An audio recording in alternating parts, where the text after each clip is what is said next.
नमस्कार।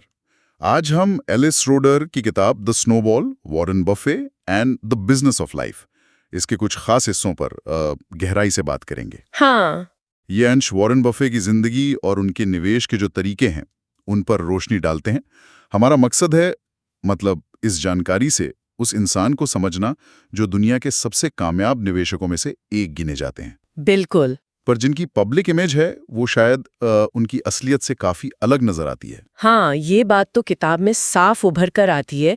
बफे की जो छवि दुनिया देखती है, एक सीधे सादे कम खर्च करने वाले ओमाहा के बुजुर्ग की, वो पूरी कहानी है ही नहीं। अच्छा। असलियत में उनकी जिंदगी कहीं ज्यादा परतदार है, जटिल है। जैसे उनके 5 घर हैं। 5? हाँ, हालांकि वो ज्यादातर सिर्फ 2 में ही रहते हैं। और एक समय तो ऐसा भी था जब उनके जीवन में कह सकते हैं 2 पत्नियां थीं। क्या मतलब? उनकी पत्नी सूजी वो सैन फ्रांसिस्को में रहती थी और एस्ट्रिड मेंक्स वो ओमाहा में उनके साथ रहती थी, और ये सब सूजी की मर्जी से था। ये विरोधाभास तो वाकई हैरान करने वाला है। एक तरफ तो वो कहते हैं कि सस्ते मैकडॉनल्ड्स हैमबर्गर खाते हैं, हाँ, और दूसरी तरफ उनका अपना प्राइवेट जेट G4 है और बिल गेट्स से लेके हॉलीवुड स्टार्स तक उनके दोस्त हैं। ये कैसे साथ चलता है? यही तो उनके व्यक्तित्व का एक अहम पहलू है। उनमें एक साथ कई रंग दिखते हैं। वो दोस्ती निभाने वाले मजाकिया इंसान भी हैं, लेकिन बिजनेस की दुनिया में वो बेहद सख्त, कई बार तो बर्फीले सौदेबाज भी कहे जाते हैं। किताब में इस बात पर जोर है कि वो अपने उसूलों पर कितने पक्के हैं, खासकर ईमानदारी पर। हाँ, वो सलोमन ब्रदर्स वाला किस्सा याद है? उनका वो मशहूर कोट, फर्म के लिए पैसा गंवाऊं मैं समझूंगा, फर्म की जरा सी भी इज्जत गंवाऊं मैं बेरहम हो जाऊंगा। बिल्कुल। ये उनके काम करने के तरीके के बारे में बहुत कुछ कहता है ना। हाँ, और ये सीधे उनके मूल निवेश दर्शन से जुड़ा है, जिसकी नींव बेंजामिन ग्राहम ने रखी थी। ग्राहम ने उन्हें 3 बुनियादी बातें सिखाई थी। कौन सी?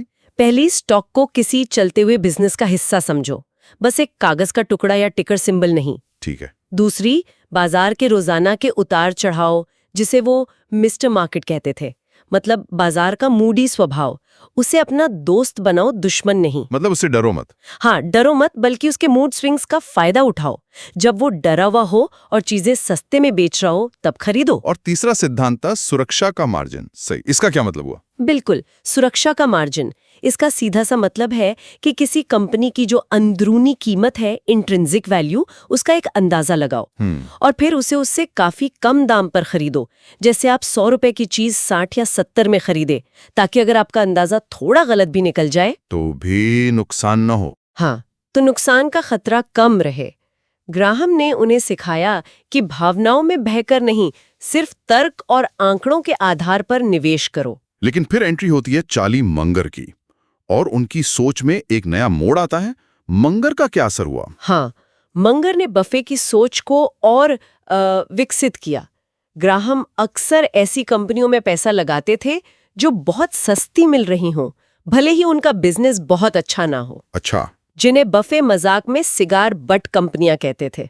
सिगार बट जैसे सड़क पर पड़ा सिगार का आखिरी टुकड़ा, जिसमें बस एक आखिरी कश बाकी हो। सस्ता, पर शायद बहुत बढ़िया नहीं।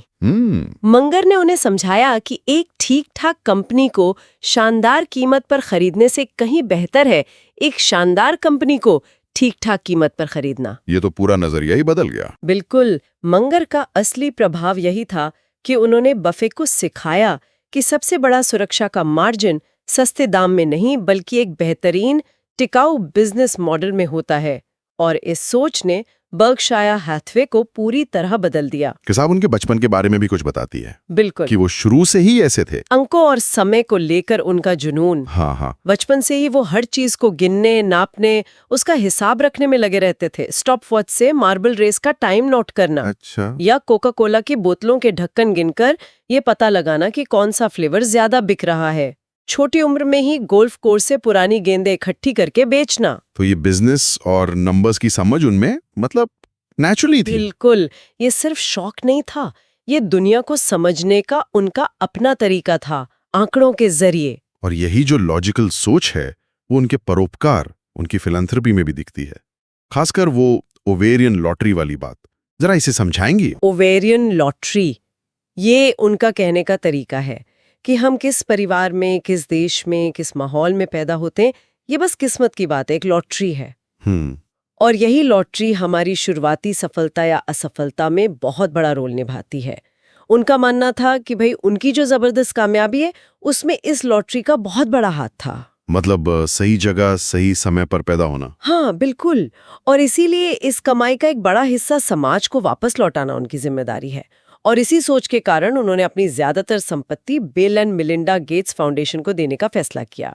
तो यह सिर्फ निवेश के कुछ टिप्स या ट्रिक्स नहीं है, ये लगातार सीखने की एक प्रक्रिया है। उन्हें एक लर्निंग मशीन भी कहा गया है किताब में। सही कहा। श्रॉडर उन्हें ऐसे दिखाती हैं जैसे कोई मशीन हो सीखने की। वो रोज घंटों पढ़ते हैं, कंपनी रिपोर्ट्स, अखबार, किताबें। वो लगातार सवाल पूछते हैं, चाहे वो किसी कंपनी के सीईओ से मिल रहे हों या अपने दोस्तों से। वो बस ये समझने की कोशिश में लगे रहते हैं कि दुनिया कैसे काम करती है। तो उनकी सफलता किसी एक फॉर्मूले पर नहीं टिकी है। नहीं, बिल्कुल नहीं। ये उनकी लगातार सीखने की क्षमता, अपनी सोच को चैलेंज करने और सबसे जरूरी, भीड़ से अलग, स्वतंत्र रूप से सोचने की काबिलियत का नतीजा है। तो कुल मिलाकर इन अंशों से एक बहुत ही जटिल और बहुआयामी तस्वीर सामने आती है वॉरेन बफे की।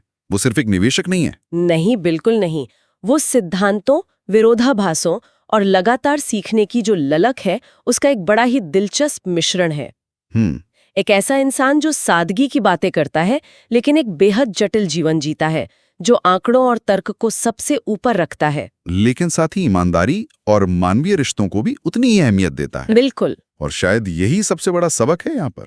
बफे के जीवन से जो बातें निकलती हैं, तर्कसंगतता, धैर्य, स्वतंत्र सोच, अपने उसूलों पर टिके रहना, क्या हम इन्हें अपने जिंदगी के दूसरे पहलुओं में भी इस्तेमाल कर सकते हैं, जिनका शायद फाइनेंस या इन्वेस्टमेंट से सीधा ताल्लुक न भी हो? ये सोचने वाली बात।